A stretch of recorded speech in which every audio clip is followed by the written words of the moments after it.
성부와 성자와 성령의 이름으로 아멘. 예수님과 어머니 하나 되신 성심을 통해 아버지 뜻 안에서 기도드립니다. 사랑하는 하나님 아버지, 참으로 그러한 축복을 받기에 가당치도 않은 저희들에게 새 예루살렘을 이토록 빨리 열어주시고 매일같이 그 나라에서 살아가는 아름다운 질서들을 가르쳐 주시며 정신의 오류를 교정하여 바로잡을 수 있도록 인도해 주시는 아버지 사랑에 감사드립니다. 사랑하는 아버지, 저희들의 유일한 목표고 희망이고 삶의 이유이고 절대성의 모든 가치는 오로지 아버지께만 있습니다. 저희는 아버지 하나로 충분하고 넉넉하며 아무 그 어떤 것도 필요치 않은 그런 저희들이 옵니다. 부디 예수님과 어머니의 정신과 가르침과 모범에 어서 빨리 더 용해되어 예수님과 어머니께서 쓰시고자 하시는 도구로 쓰시기에 역겹지 않고 모욕적이지 않아 마음껏 쓰실 수 있는 그런 저희 제자들이 되도록 축복해 주시옵소서. 사랑하는 아버지, 이 강의를 듣는 자녀들을 축복하여 주셔서 그들이 앞으로 아버지께서 펼쳐 나가실 새 예루살렘의 주인공들이 될 수 있도록 그 나라의 백성들이 될 수 있도록 인도하여 주시옵소서. 아버지, 저는 소원이 있다면 첫사랑이었던 이스라엘이 아버지께 채워드리지 못하였던 그 사랑을 이 대한민국이 채워드리기를 참으로 갈망합니다. 아직도 깨어나지 않은 가련한 국민의 사고방식 안에 살아가는 진리에 반하는 모든 마귀를 성령의 불로 불살라 태워 없애주셔서 하루빨리 눈과 귀가 열려서 처절하고 철저하게 회개를 통해 아버지께 용서받고 그리고 이 나라 모든 국민의 사고방식이 진리에 근거한 사고를 함으로써 그래서 아버지께 온전한 사랑을 드림으로써 배신당했던 이스라엘로 쓰라린 마음을 가지고 계신 그 아버지 마음의 성심의 상처에 위로를 드리고 어, 그 부족한 사랑을 채워드리는 그런 나라가 될 수 있도록 이 대한민국을 축복하여 주시옵기를 갈망으로 청원드립니다. 이 모든 기도 우리 주 예수 그리스도의 이름으로 기도드리나이다. 아멘. 성부와 성자와 성령의 이름으로 아멘. 안녕하십니까. 하나님의 뜻 성교의 피아수니아입니다. 오늘은 아버지께서 어떤 메시지를 주셨을까요? 새 예루살렘의 선언이 5월 6일 날 있었는데요. 그때 이후로 모든 메시지가 너무나도 구체적이고 사실적이고 과거 아버지께서 말씀하시던 차원의 나라하고는 완전히 다른 색깔의 나라에서 말씀하심을 여러분이 발견하시는지 모르겠습니다. 이제 새롭게 시작된 완전히 다른 차원의 그 나라에서 살아가기에 부디 합당한 우리들이 될 수 있도록 오늘도 주신 아버지 말씀을 잘 실천해야지라는 다짐과 함께 여러분들과 함께 학습해 보도록 하겠습니다. 2022년 5월 16일 대중을 위한 메시지. 저 보리는 또다시 하나님 아버지의 성심이라고 알게 된 큰 불꽃을 봅니다. 하나님 아버지께서 말씀하십니다. 너희의 마음이 거룩한 사랑 안에 깊이 잠겨 있다면 너희는 세상에서 어떤 일이 일어나도 그에 대한 준비가 되어 있다는 사실을 부디 깨달아라. 거룩한 사랑은 나의 아들인 그리스도를 통한 너희의 준비다. 너희는 너희가 취해야 할 다음 행동이 무엇인지를 알게 될 것이다. 거룩한 사랑은 어떤 만일의 사태에도 너희가 반드시 따라야 할 길을 계속 따를 수 있게 해준다. 그러니 미래에 대한 어떠한 걱정과 염려에도 주의를 빼앗기지 마라. 거룩한 사랑은 너희가 너희 영혼의 모든 적을 헤쳐나갈 수 있도록 은총을 제공한다. 거룩한 사랑 안에서 사는 마음은 평화를 누린다. 이런 마음은 나의 안배를 신뢰하기 때문이다. 신뢰하는 마음은 미래 사건들에 대한 계시를 찾아 헤매지 않는다. 그는 나의 은총이 자신을 준비시켜 줄 것을 알기 때문이다. 영혼은 먼저 나를 사랑하지 않는다면 나를 신뢰할 수 없다. 나를 사랑함으로써 언제나 너희 마음속에 거룩한 사랑을 보호하여라. 그래야 비로소 너희는 나를 신뢰할 수 있게 된다. 주님의 말씀입니다. 하느님 감사합니다. 오늘도 굉장히 중요한 것을 짚어서 아주 구체적으로 아버지께서 말씀해 주셨습니다. 첫 줄에 이렇게 말씀하시죠. 너희의 마음이 거룩한 사랑 안에 깊이 잠겨 있다면 너희는 세상에서 어떤 일이 일어나도 그에 대한 준비가 되어 있다는 사실을 부디 깨달아라.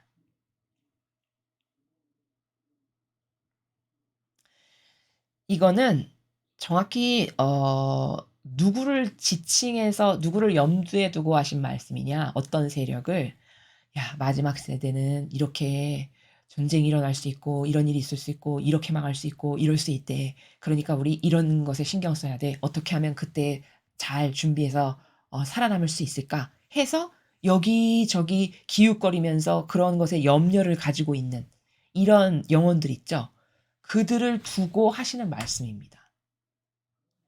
밑으로 가면 갈수록 점점 더 구체적이 돼요. 그래서 어떤 단어까지 쓰시냐면 미래 사건들에 대한 계시를 찾아 헤매는 이렇게까지 구체적으로 말씀하셨어요. 누구를 두고 말씀하시는지 초등학생도 보면 알 수 있을 만큼 구체적으로. 자, 지금 이런 세력을 두고 이런 영혼들을 두고 오늘 하시는 말씀이신데요. 첫 줄에 지금 네가 거룩한 사랑 안에 잠겨서 살아가. 그러면 세상이 전쟁이 나건 어떤 기이한 사건이 일어나건 뭐 전염병이 돌건 무슨 일이 있건 너는 그걸로 준비가 다 끝난 거야. 그 사실을 부디 깨달아라. 그냥 깨달아라도 아니고 부디 깨달아라. 이렇게 말씀하셨어요. 그러니까 이런 거죠. 그럼 거룩한 사랑 안에 그것만 추구하고 내 정신세계가 거룩한 사랑을 추구하고 실제적으로 행하고 살면 나는 그 모든 미래에 대한 준비 다 끝난 거라는 말씀이잖아요. 이게 어떤 차원이냐면은 이런 거예요. 이게 막연해서 잘 와닿지 않으실까 봐 제가 좀 구체적으로 말씀을 드리면 예를 들어서 지금 우리나라에 전쟁이 터졌어요. 6.25 전쟁과 같은 큰 전쟁이 났습니다. 그러면 지금 당장 만약에 전쟁이 났어. 그러면 부족한 인간도 사랑하는 사람부터 먼저 챙기죠. 물건 챙기나요? 안 그렇죠? 내 가족, 내 식구, 내 남편, 내 자식 어딨어? 나는 죽더라도 저거 살려야지. 이렇게 해서 챙기겠죠. 그럼 그 자식이나 남편이 그 어린 자녀가 자기가 전쟁 날 걸 대비해서 평소에 뭣도 준비하고 10m 밑에다가 땅굴도 파고 이런 거 했나요? 아무것도 안 했죠, 그들.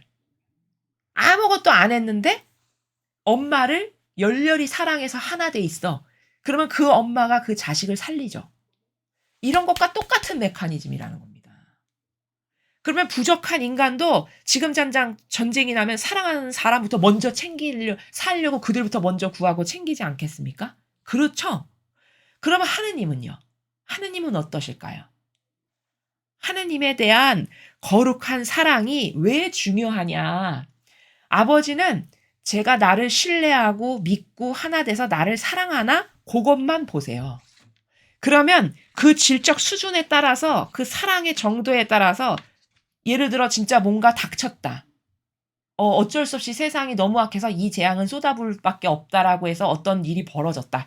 해도 그 거룩한 사랑으로 제가 나와 하나 되어 있나라고 보시고 그런 영혼은 살리시겠죠. 왜? 세상에 부족한 부모도 내 자식을 살리니까. 그러면 이 정도로 말씀을 드렸으면 뭐가 중요한 거예요? 그런 어떤 여타의 준비가 중요한 거예요? 하느님을 믿고 신뢰하는 강도와 수준을 높이는 게 중요한 거예요. 그렇죠. 하느님을 믿고 신뢰하는 그 수준과 질적 차원과 순도와 이런 거를 높이는 게 훨씬 중요한 거죠. 근데 인간은요, 사고 방식이 제가 누누이 말씀드리지만 진짜 자신은 자신을 믿으면 안 됩니다. 특히 신앙인이라면 더 그래야 돼요. 자기의 판단, 자기 기준, 그 허접한 자기의 어떤 별 볼 일 없는 그 지식 이런 걸 믿고 살면 자기가 자기 발등을 찍는 날이 반드시 와요. 그게 진리입니다. 아무리 부족해도요. 하느님은 왜 우리가 사랑의 하느님, 그 사랑이 뭔지도 모르고 사실 말하지만 사랑의 하느님, 자비하신 하느님 왜 그렇게 말하냐? 왜 사랑의 대명사가 아버지시냐? 그 사랑이 무슨 사랑이냐? 인간처럼 변덕스럽게 역겹게 이랬다 저랬다 오늘은 좋았다가 내일은 나빴다가 모레는 나 흉보니까 싫었다가 이런 게 아니라 그 아버지가 자비하시고 자애롭고 너그러우신 사랑의 하느님이라고 말씀하시는 그 사랑은 그 하느님만을 희망하고 거기다가만 온 전부로 내가 올인하여 하나 됐어. 그러면 그 영혼을 절대 버리지 않으시니까 사랑의 하느님이라고 하는 거예요. 네 부모가 너를 버려도 나는 너를 안 버린다가 바로 그 말입니다. 그 마귀도 그렇게 내가 너를 안 버린다. 거기에 해당할까요? 그렇지 않겠죠. 제가 말씀드렸지만 사랑이라는 건 경계가 다 다른 겁니다. 인간이나 사고방식이 병들어서 빨갱이화 되면 모두가 똑같이 나눠야 된다라고 남에게 충동질하는 것이지 천상의 나라는 절대 그렇지 않아요. 그게 얼마나 마귀적 사고방식이냐. 그렇다면은 그 말이 진짜 맞다면 우리를 위해서 전부를 다 내어놓으신 예수님과 내가 가야 될 나라가 똑같아야 된다는 게 이게 말이 됩니까? 말이 안 되는 거죠. 아니 전부로 희생한 사람이 가장 높은 곳에 가야 되는 것이 당연하죠. 왜? 그 정도로 희생을 했으니까 희생의 값어치만큼 받아야 되는 게 정상 아닙니까?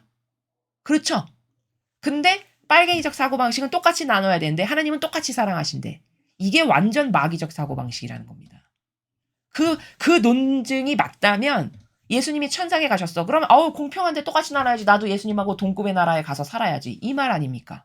그게 어떻게 맞아요? 나는 희생이라고는 살면서 단 1원어치도 안 했다면 나는 지옥에 가야 되는 게 맞지. 그게 정직한 거지. 나만을 위해서 일평생을 노력하면서 살았다면 지옥에 가야 되는 게 너무나도 정직하고 당연한 거지. 그렇지 않습니까? 그래서 지금 거룩한 사랑 안에 네가 깊이 잠겨 있다면 너는 세상에서 어떤 일이 일어나도 다 준비가 된 거다. 그것이 무엇이건 너는 그거를 깨달아야 된다. 이 말씀은 우리가 해야 될 유일무이한 준비는 뭐냐? 완벽한 준비는 뭐냐? 하느님에 대한 거룩한 사랑의 완성의 경지를 높이는 거. 그것이 이 혼란한 혼탁한 망상과 오해와 부작용으로 가득하고 이 마지막 시대에 대한 가장 훌륭한 준비다라는 점입니다. 이유는 왜 그것이 가장 훌륭한 준비인지를 제가 지금 여러분에게 말씀을 드렸죠. 성경에서도 이건 얼마든지 입증 증거로 될 수 있어요. 자, 여러분 생각해 보세요. 다니엘 잘 아시죠? 구약의 다니엘. 여러분 다니엘이 하느님하고 완전히 하나 됐던 사람이죠. 어느 정도로 그 사람이 용맹하고 정의의 정신이 투철했냐. 따라야 될 질서가 얼마나 투철하고 사랑이 진지하고 진솔했냐. 남의 나라에 끌려갔는데도 창문 열고 기도하고 시간경을 깍딱딱딱 바칠 만큼 그때 그 나라의 왕에게 굴복하지 않으면 다 죽임당하는 그런 시대입니다. 바빌론 때. 근데 그 다니엘과 친구들은 그러거나 말거나 나는 오로지 하나님만 믿고 하나님께만 의탁되어 있어 해서 남의 나라에 끌려갔는데도 거기서도 그런 것을 칼날같이 지켰던 이 정도로 하나님을 완전히 신뢰했던 사람이었어요. 그래서 사자굴에 들어가고 불가마에 집어던져진 거죠. 바로 그 이유 때문에. 그렇죠? 자기에게 온전하게 경배 안 했어. 그래? 니까짓게 감히 내가 식민 지배 왕인데 나에게 안 한단 말이지? 이러면서 느부갓네살이 반감을 가지고 그 친구들하고 다니엘을 사자굴에 집어넣고 또 친구들은 불가마에 집어던지고 막 이렇게 했죠. 근데 그때 그들이 방패 들고 가고 뭐 화살촉 양옆에 차고 뭐 이렇게 무장하던가요? 하느님을 못 믿어서? 그런 거 일절 안 했습니다. 그냥 평온하고 편안하게 죽어야 되면 어쩔 수 없이 죽으면 되지. 그게 하느님의 뜻이면 나는 죽는 것도 기뻐. 이런 마음으로 사자굴에 들어가고 불가마에 집어던져졌어요. 그렇게 자기를 위해서 하나도 돌보지 않고 오로지 굳은 믿음과 신뢰 하나로 하느님께만 의탁하니까 어떻게 됐나요, 결과가? 다 하느님이 살리시죠. 오히려 그런 도저히 불가능한 결과를 보고 식민 지배 왕이 회개를 해요. 하느님을 막 찬미하고 찬송합니다. 야, 니네 신이 진짜구나 이러면서.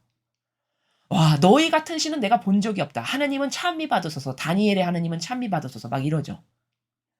그러면 이거 하나만 봐도 성경이 가짜가 아닌 다음에라면, 그렇죠? 성경이 빨갱이들이 잘하는 것처럼 뭐 미화해서 조작질을 해서 만든 책이 아니라 한다면 그 진실이고 사실이라면 하느님하고 하나 되는 것만이 유일한 희망이구나. 이거 한 대목만 봐도 거기서 알 수 있어야 되는 거거든요. 그렇죠? 근데 그걸 읽었어도 그게 나의 유일한 희망이 된다라는 인식 체계는 못 가져요. 이 정도로 인간의 질이 떨어지는 겁니다. 인간의 지식 수준의 차원이라는 것이. 뭔가를 읽었으면 여기서 말씀하시고자 하신 원리가 뭔가? 여기서 우리가 반드시 깨달아야 될 원리는 하느님만을 믿고 희망하고 갈망하고 오로지 그분께만 의탁되어 있으면 아버지가 살리시기도 하고 모든 것을 아버지가 다 돌보시는구나. 이게 답이잖아요. 거기서 발견해야 될 건 그거죠. 근데 그걸 읽었는데도 다니엘서 그 부분 모르는 분은 없을 거예요. 왜? 매일 미사에 자주 나오니까. 읽었는데도 하나님께만 희망하고 갈망하고 의탁하는 사람은 없어. 그렇다면 읽은 거 아무 소용 없는 거죠. 그렇죠? 이래서 읽어도 모른다라고 말씀을 드린 거예요. 봐도 모른다라고 말씀드린 겁니다. 어디 거기 한 군데만 있나요? 욥이며 다윗이며 하느님께 무수히 많은 사랑을 받았던 구약의 훌륭한 모든 인물들을 보면 거기 하느님 말고 자기가 막 따로 뭐 굴을 파고 준비를 하고 나를 위해서 살려고 뭔가를 이런 사람이 있던가요? 하느님께 사랑받았던 사람 중에? 없습니다. 아브라함은요. 거의 100살이 다 돼서 낳은 아들 얼마나 예쁘겠어요. 그렇죠. 내 자식이라면은 모든 것을 다 할게 부모님들 아니시겠어요. 그런데 그것을 자식이 없어서 전전긍긍하다가 그렇게 늙음하게 그 아들 하나를 얻었다면 얼마나 소중하겠습니까? 그 아들이. 근데 너 이삭을 좀 바쳐야 되겠다. 그랬더니 군말 없이 그 다음날 바로 일어나서 아들을 바칩니다. 그게 자기를 돌보는 마음이 있다면 그게 가능하겠습니까? 그럼 불가능한 거죠? 불평불만 한마디도 없었어요. 그 믿음을 보시고 그 하나님을 사랑해서 하나님하고 하나 되어 있다라는 그 입증 증거를 보시고 야 내가 너를 알았다. 아서라. 털끝 하나 건드리지 마라. 이렇게 하시죠. 그럼 그거를 읽었을 때 하나님을 진정성의 나라에서 사랑하고 공경하고 하나 되는 것만이 비전이구나. 이렇게 알아야 되는 거거든요. 읽어도 그런 생각 같나요? 읽어도 몰라요. 그런 생각 못 갖습니다. 그럼 이게 뭘까요? 읽어도 그 안에 담겨있는 진리를 볼 수가 없는 거죠. 이런 지경입니다. 그래서 지금 아버지께서 말씀하시는 것도 똑같은 나라거든요. 네가 거룩한 사랑 안에 깊이 잠겨 있다면 그것만으로 모든 대비와 방비가 다 된 거야. 세상에 어떤 일이 일어나도 그걸 네가 부디 깨달아야 된다. 이렇게 말씀하시는 게 제가 지금 성경을 통해서 입증해 드렸고요. 또 인간과 하느님의 사랑이 부족한 인간도 전쟁 나면 자기 자식부터 살릴 텐데 그럼 하느님은 그것보다도 사랑이 없으시냐? 이렇게도 입증을 드렸습니다. 거룩한 사랑은 나의 아들인 그리스도를 통한 너희의 준비다. 자, 이 말씀은 무슨 뜻이냐면, 자, 그렇게 거룩한 사랑으로 나에게 하나 되어 있는 게 중요한데, 모든 준비의 전부인데, 그 거룩한 사랑은 나의 아들인 그리스도를 통한 우리의 준비다? 그럼 이게 무슨 말씀이시죠? 이런 뜻입니다. 그 그리스도를 통한 준비라는 건 이거예요. 예수님이 보이신 모범 있죠. 하느님을 어떻게 사랑하셨는가라고 우리에게 보여주셨던 모범. 그쵸?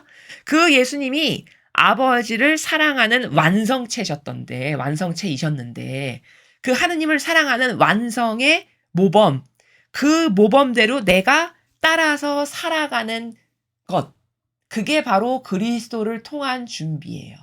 거룩한 사랑을 완성하는 것은. 그래서 예수님께서 아버지를 어떻게 사랑하셨는가를 유심히 성경을 통해서 보고 학습하여 나도 예수님의 정신 차원의 나라에서 아버지를 사랑한다면 그게 거룩한 사랑을 완성하는 거고 그게 그리스도를 통해서 준비하는 거다. 이런 말씀이세요.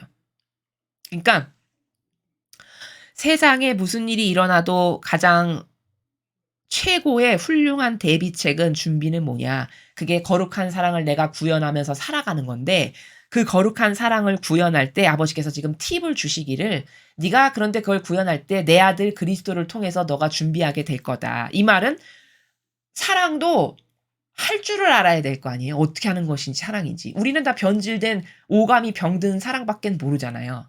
그러니까 모범이 있어야 보고 따라라도 하죠. 그 모범이 예수님이시라는 거죠. 예수님이 아버지를 어떻게 사랑하셨는가 대표적 예를 보니까 세상이 저렇게 악해서 내 자식들이 다 지옥에 가게 생겼는데 어떻게 하면 좋을까? 이게 아버지의 고뇌셨던 거죠. 근데 예수님이 제가 있지 않습니까? 아버지 저를 보내주세요. 이렇게 자원내셨어요. 이사야서를 보면 나오죠? 그럼 여러분 생각해 보세요. 예수님이 어리석고 지력이 떨어져서 그렇게 돌아가실 걸 모르셨을까요? 아시죠? 비참하게 조롱이나 모욕이나 받고 침뱉음이나 받고 발가벗음이나 당하시면서 돌아가실 걸 다 아셨단 말이죠. 희생제물이 될 걸 아셨는데 자원하셨어요. 그럼 이건 누구를 위해서 한 거예요? 아버지를 위해서 그리고 자녀를 위해서. 자기를 위해서 산다면 절대 그런 자원한 희생 제물 절대 못 하겠죠. 그러나 아버지께서 저렇게 저토록 원하시니까 아버지가 원하시고 기뻐하시는 게 내 기쁨이지 해서 자원하신 거예요. 또 자신의 입장에서는 말씀이신 창조주로서 자녀들을 만들어 놨는데 하나같이 다 타락하고 이제는 똑바로 가르쳐줄 교회마저 없어서 다 지옥 가게 생겼어요. 아, 저렇게 가만히 놔뒀다가는 쟤네들은 다 지옥에 가서 영원히 뜨거운 불 속에서 끝도 없는 고통을 당해야 될 텐데 그걸 내가 가만히 보고 있을 순 없지. 쟤네들을 살려야 되겠다 해서 들끓는 사랑으로 자원하신 거죠. 그렇죠. 그럼 그 아버지를 사랑하신 모범이 자신을 위한 건 단 하나도 없고 아버지가 기뻐하실 거니까 나는 그것이 무엇이건 내 목숨을 바치는 것까지도 아버지가 좋아하신다면 다 합니다. 이 정도로 하나 된 거죠. 이 정도로 사랑하신 거죠. 예를 들면 그런 모범. 그런 모범을 보고 우리가 거룩한 사랑을 구현하는데 우리도 그런 정신세계에서 아버지를 사랑해야 된다는 거예요. 이해가 되시죠? 그런 차원의 나라에서 지금 말씀을 하시는 겁니다. 너희는 너희가 취해야 할 다음 행동이 무엇인지를 알게 될 것이다.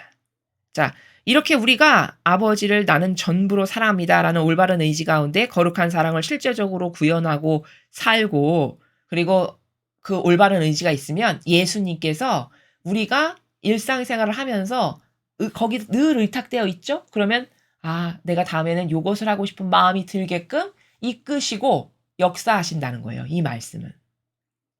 그러니까 예수님을 통해서 우리의 준비가 완성될 거다라는 말씀이시고 예수님의 모범이 구원의 상징이다라는 뜻입니다. 거룩한 사랑은 어떤 만일의 사태에도 너희가 반드시 따라야 할 길을 계속 따를 수 있게 해준다.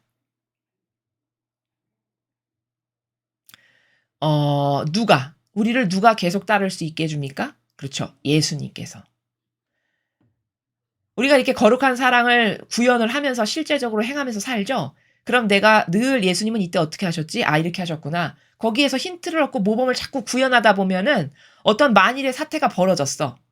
그랬을 경우에도 우리가 따라야 할 길을 피하거나 회피하거나 도망가거나 타협하거나 굴하거나 이렇지 않고 따라야 할 길을 계속 따라갈 수 있도록 이끌어 주신다. 누가? 예수님께서. 왜? 내가 예수님께 이렇게 의탁돼 있으니까. 항상 그분의 모범만을 따르려고 의지적으로 주님 저를 도와주세요. 예수님의 모범처럼 살 수 있게 이끌어 주세요. 이렇게 계속 의탁돼 있죠. 그럼 의탁돼 있으니까 나를 이끄시기가 쉽죠. 예수님 입장에서는. 그러니까 계속 이끄시면서 가시니까 설령 어떠한 일이 닥쳤을 때도 내가 타협하거나 협력하거나 포기하기보다는 반드시 가야 할 길을 계속 갈 수 있게끔 용기도 주시고 이끌어도 주시고 은총도 주신다라는 겁니다. 예수님께서. 지금 그 나라를 말씀하시는 것이죠. 그러니 미래에 대한 어떠한 걱정과 염려에도 주의를 빼앗기지 마라. 미래에 대해서 이 마지막 시대 내에 환란의 시대 내에서 막 어떤 불안감을 조성하고 뭐를 준비해야만 될 것 같고 아니면 뒤처지는 것 같고 이런 마음이 들게끔 마귀가 싹 역사하거든요. 주변 사람을 통해서도 역사하고요. 내가 지금까지 잘못 받아들인 종교 생활에서도 역사하고요. 이런 갖가지 방법으로 사탄이 다 뚫고 들어와서 역사를 합니다. 이런 어떤 걱정이나 염려 있죠. 이것에 주의를 빼앗기지 말으라라고 지금 말씀하시는 거거든요. 왜? 네가 나하고만 열렬히 하나 돼 있어. 그럼 내가 다니엘을 살린 거를 봐라. 그게 내가 준비한다라고 해서 그 불가마에서 살아남을 수 있는 방법이 있습니까? 없죠. 그냥 들어가면 그 즉시 타서 죽는 거죠. 평소보다도 7배나 뜨겁게 달구었다라고 나오잖아요, 성경에. 그럼 근처만 가도 타 죽는 겁니다. 근데 멀쩡히 살아서 나오죠. 그 친구들이. 그거 다 뭐예요? 그게 어떤 대비보다도 하느님께 대한 굳건한 믿음과 신뢰, 완전히 하나된 정신 차원에 따라서 구하시기도 하고, 아, 쟤는 나하고 하나 되지 않았으니까 그렇게까지 하실 수 없기도 하고, 이런 것은 다 누구에게 달린 거다? 내가 얼마나 하나 돼 있는가에 달린 거다라는 거예요. 내 사랑이, 아버지께 대한 신뢰와. 그런데 염려와 걱정을 한다? 이 정도면 심각한 거죠. 그쵸? 하나 되지 않아, 저는 이렇게 하나 안 됐습니다. 오히려 증거 자료를 내미는 순간이에요. 이런 거에 잘 빠지는 사람들이 누구냐? 종교 생활하는 사람들. 왜? 거기서 이상한 거 들은 거, 거기서 이상하게 심어진 기호, 정서, 경향, 그리고 여기서는 다 형식주의, 피상적인 것, 막연한 것 이런 것만을 우리가 배웠거든요. 그래서 하느님에 대한 신뢰도 없어. 생길 수가 없어. 더 적나라하게 말하면. 왜? 하느님이 어떤 분이신지 알지도 못하고 배워본 적이 없거든. 그냥 막연하고 하느님은 무섭기만 하고 사람 많이 죽이시고 호통치시고 뭐 이런 분 같고 뭐 이래. 이런 게 다 뭘까요? 잘못된 종교 생활에서 배워든 어떤 누룩이죠. 내가 뭣도 모르고 받아먹은. 그걸로 여기가 완전히 뒤덮여져 있어가지고 인간적인 걱정과 염려밖에는 할 수가 없는 나라죠. 이게 참 안타까운 겁니다. 거룩한 사랑은 너희가 너희 영혼의 모든 적을 헤쳐나갈 수 있도록 은총을 제공한다. 그러나 네가 거룩한 사랑으로 나하고 하나 돼 있지? 완전히 용해돼 있지?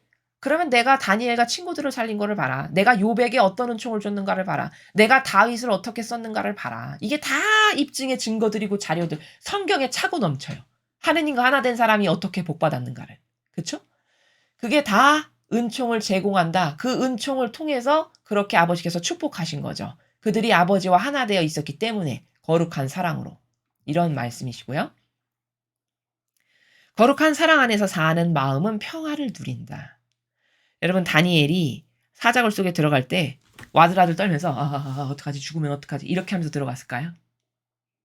혹은 에스텔이 그 왕 앞에 자기 민족을 위해서 간언하러 가야 되는 중차대한 임무를 맡고 들어가잖아요. 근데 그 당시에는 왕이 들어오시오 이렇게 허락 윤허가 안 떨어졌는데 가죠. 그러면 죽을 수도 있거든요. 그 자리에서. 그 당시에 법도에서는.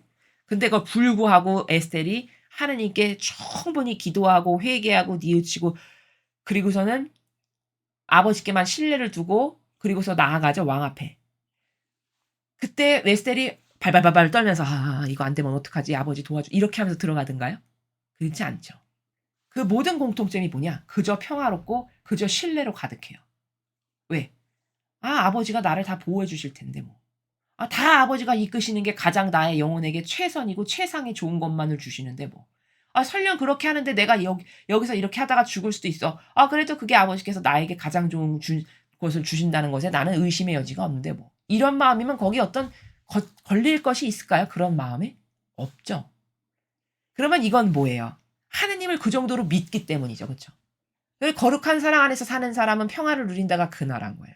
예를 들어 내가 부모님을 완전히 신뢰해. 그러면 부모님을 나를 데리고 어디를 간다 한들 내가 무서워하거나 두려워하거나 날 혹시 죽이려나 봐 이런 의심을 하거나 그럴까요? 절대 그렇지 않겠죠. 설령 부모님이 낭떠러지로 나를 데리고 가도 뭐 다 아버지가 뜻하는 바가 이유가 있으시겠지. 엄마가 날 자꾸 데리고 가는 건 이유가 있겠지. 이렇게 생각하겠죠, 오히려. 바로 그게 뭐냐. 그 부모님을 하나 되어 신뢰하기 때문이죠. 사랑하기 때문인 거죠. 그러니까 늘 평화로운 거예요. 무슨 일이 와도. 지금 이 나라를 말씀하시는 겁니다. 이런 마음은 나의 안배를 신뢰하기 때문이다. 당연하죠. 제가 지금 설명했죠. 그렇죠? 신뢰하니까 그 사람을 굳게 믿으니까 불로 가던 땅굴로 가던 바다로 가던 낭떠러지로 가건 뭐 어련히 알아서 배려를 해 주시겠어. 나에게 필요한 게 있으셔서 절로 가겠지. 이런 신뢰의 마음. 그 하느님이 나를 위해서 배려하고 안배해 주신다는 것을 신뢰하기 때문에 항상 평화롭다는 거죠. 신뢰하는 마음은 미래 사건들에 대한 계시를 찾아 헤매지 않는다. 자, 여러분 이 정도로 구체적으로 말씀하십니다. 지금. 과거에는요. 아버지께서 메시지를 직접 주셨어도요. 이렇게 직접적 단어를 써서 말씀하신 적이 한 번도 없어요. 다 그냥 원리의 나라에서 이렇게 한번 쭉 말씀하시고 말지. 그렇죠? 지금까지 저희가 메시지 해설을 쭉 해왔지만 아버지가 말씀하시는 그 뉘앙스의 나라가 있거든요. 근데 그 뉘앙스가 이렇게 직접적 단어를 언급하시면서 말씀하셨던 적이 한 번도 없었어요. 지금까지. 이건 지금 언제부터 이렇게 됐냐면 새 예루살렘을 선포하신 다음부터 이 버전으로 가세요. 지금 아버지께서. 그러면 얼른 캐치해야 될 게 뭘까요? 이 정도로 구체적으로 가르쳐 주시는데도 내가 깨닫지 못한다.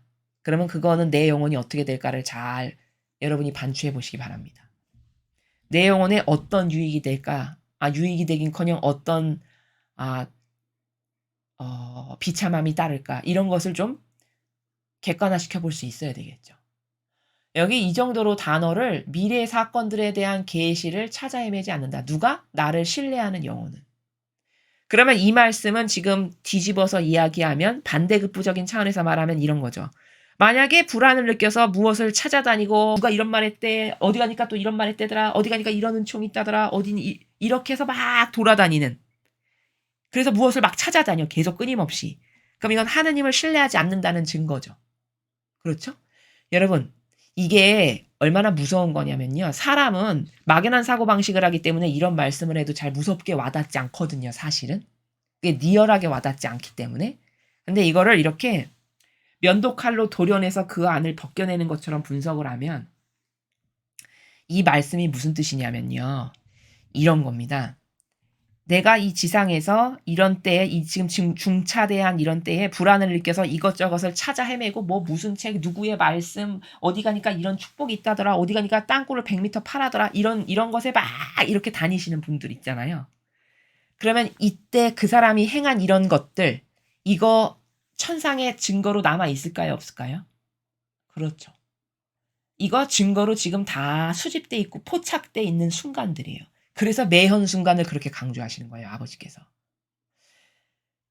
이가 아버지를 신뢰하지 않아서 했던 이런 행들. 마치 검사가 증거 싹 다 취합해가지고 나중에 선고 내기 전에 이런 증거에 의해서 당신은 유죄 몇 년형 땅 이렇게 하죠.